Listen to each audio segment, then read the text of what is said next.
Hello and welcome back to the Games Kingdom. Today we have a very special unboxing. Only arrived today, the 20th of October 2020, and it is the new board game by Luke Laurie, Dwellings of Eldervale.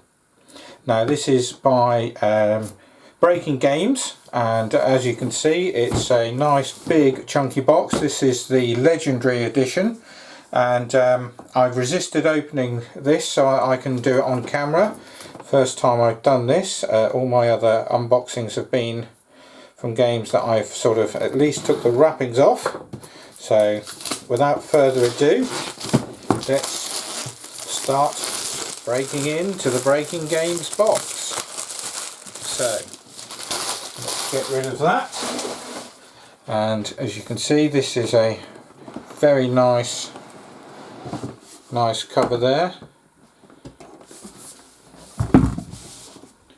and first off we've got rules of play, the Ghosts of Eldervale, which is the solo mode, so I'll be getting stuck into that hopefully within the next few days. This is a massive box, an appendix here with all the sort of cards and things explained, and all of the deluxe monsters explained as well.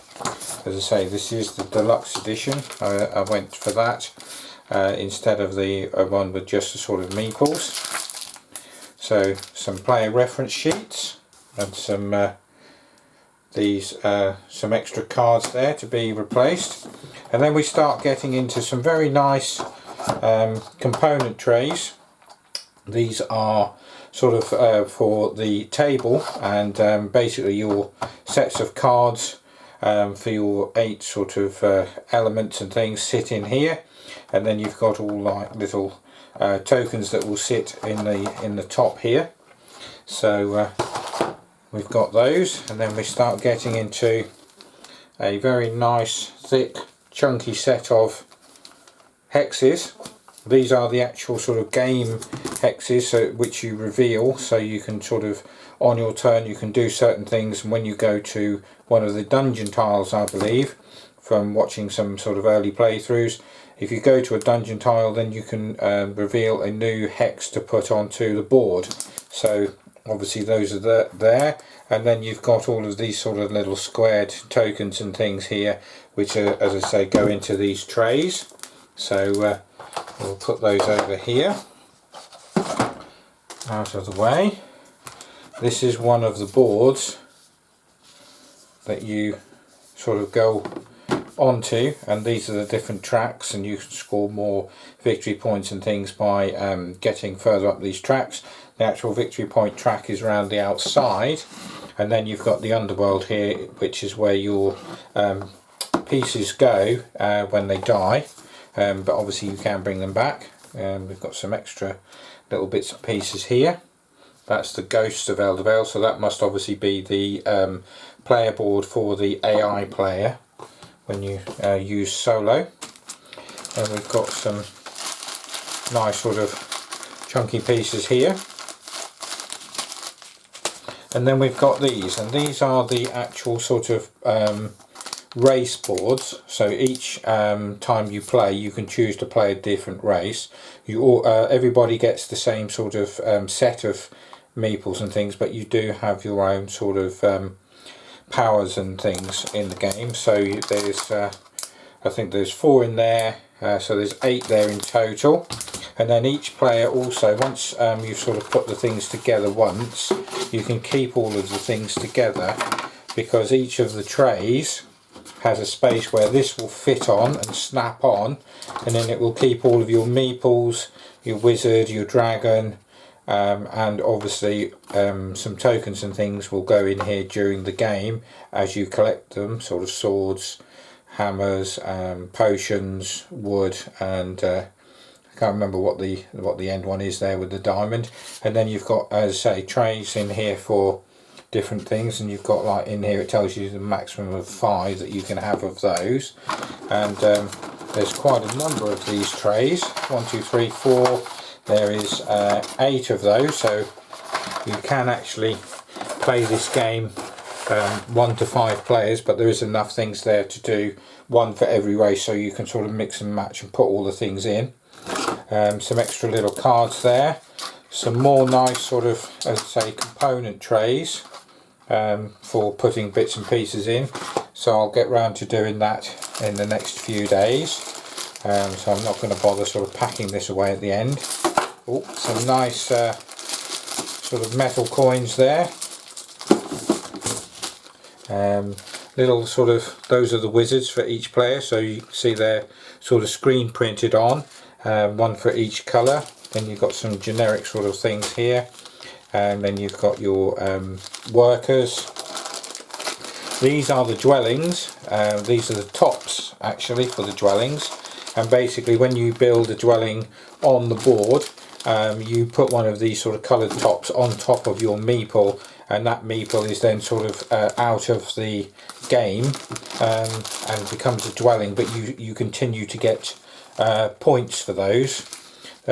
More things there, swords, those are the sort of diamondy shapes. These are the players' dragons, and don't know what that is. That might be a first turn marker or the AI. Got some more cards here. Another little tray. This is, I think, where you put your hexes at the start, so that gives you somewhere to put that to the side of the board. Nice lot of dice. You get so many dice per player. And then we come on to things like the models, and these have all been, because it's the deluxe version, they've also been pre-shaded as well. So as you can see there, there's a nice dragon there with some nice pre-shading, and another sort of demon model there, a large sort of stag thing there. So these all look very nice indeed. Again, you know, we'll get round to sort of sorting the box out over the coming days. These are some more here. Again, sort of pre-shaded. So some nice sort of things here. So it'll take some use and whatever to get sort of used to those. There's another large sort of dragon figure there, and I think that's some sort of stone golem. And then we've got these little bases, and what they do, they produce sound. So every time you move the model that sits on this base on the board, they will make a sound. So let's see if we can get that to do that by pulling this little plastic thing out.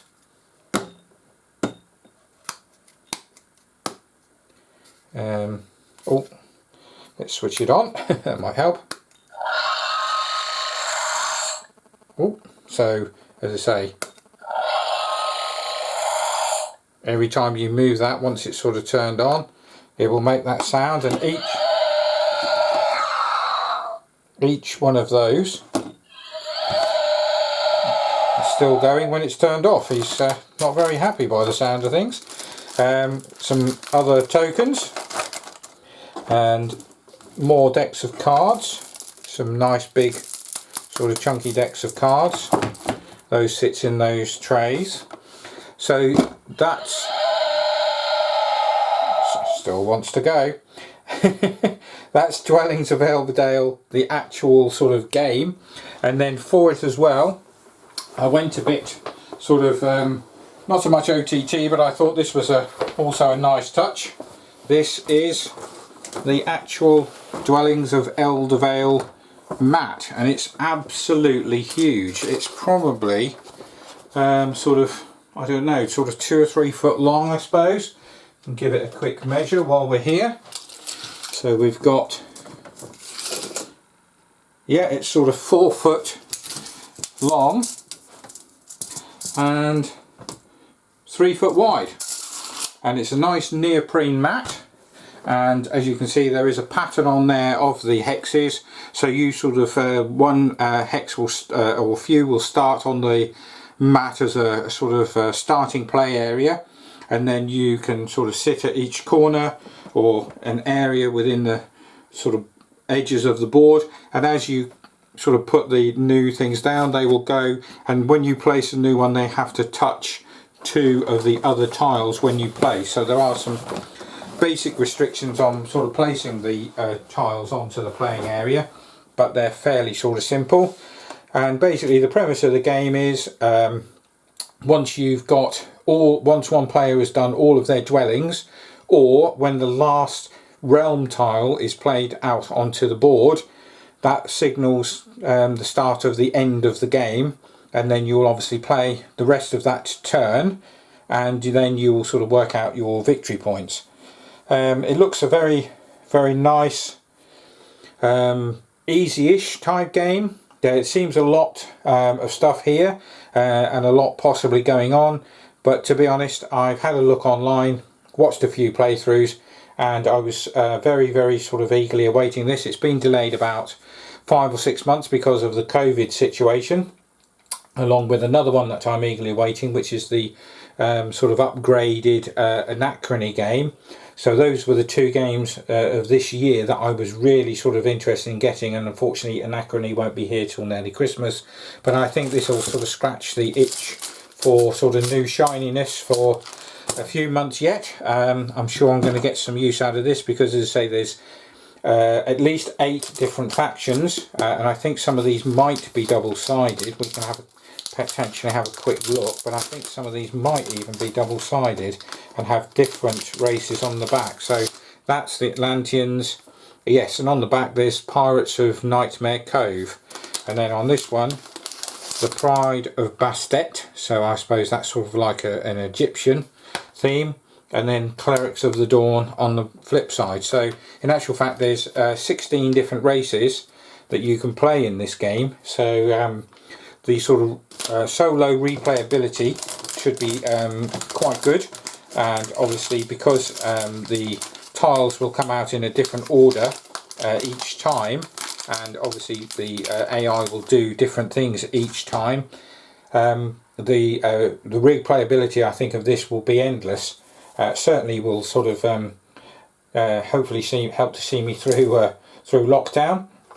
There was also a nice sort of exclusive Minotaur figure there, which I think is part of one of the games that they were sort of running through.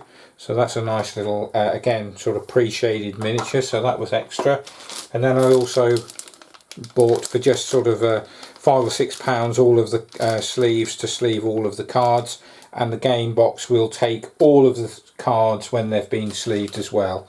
So that was a nice little thing that they offered, and I think a lot more companies should do when they're doing Kickstarters with lots of cards. You know, do the sort of sleeve thing, because there are people, and I certainly like doing it. It sort of saves greasy fingers and dirty fingers if you're playing, you know, with them, and it also protects them over time. And then all you need to do, if the sleeve gets damaged, you just take it out, put it in a new one. The card should hopefully be as good as new.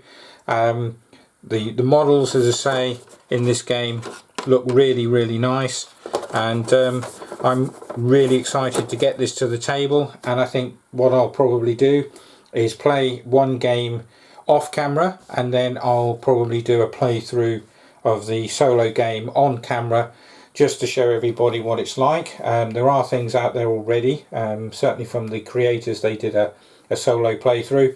So if you're looking for a nice new chunky game to get sort of your teeth stuck into, with lots going on and the potential to play up to at least 5 players, this is I think going to be one of those that's going to become a huge favourite once people start to play it, and that's Dwelling of Eldervale by Breaking Games. So we'll see you again soon with another unboxing. Bye.